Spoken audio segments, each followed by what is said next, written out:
টাঙ্গাইলের ঘাটাইল উপজেলার জামুরিয়া নিম্ন মাধ্যমিক বিদ্যালয়ে প্রধান শিক্ষক নিয়োগ প্রক্রিয়ায় অসামঞ্জস্যতা ও জালিয়াতির অভিযোগ উঠেছে।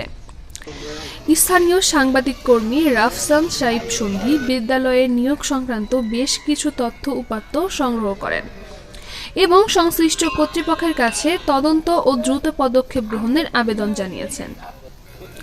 রাফসান সাইফ সন্ধি লিখিত আবেদনে উল্লেখ করেন, ২০০৫ সালে প্রধান শিক্ষক তাবাসসুম মাহজাবিনের নিয়োগে অনিয়ম হয়েছে বলে অভিযোগ রয়েছে।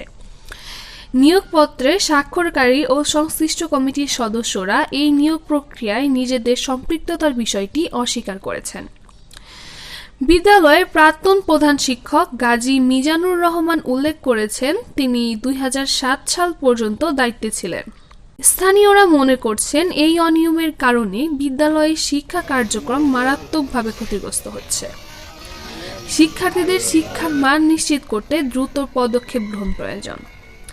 এ বিষয়ে রাফসান সাইফ সন্ধি উপজেলা নির্বাহী কর্মকর্তা ও বিদ্যালয় পরিচালনা কমিটির সভাপতির কাছে আবেদন করেছেন। তিনি সঠিক তথ্য তদন্তের মাধ্যমে সত্য উদ্ঘাটন করে প্রয়োজনীয় আইনগত ব্যবস্থা গ্রহণের আহ্বান জানান। বিদ্যালয়ের অভিভাবক ও স্থানীয় সচেতন মহল বিষয়টি সুষ্ঠু সমাধানের জন্য প্রশাসনের কার্যকর ভূমিকা প্রত্যাশা করছেন।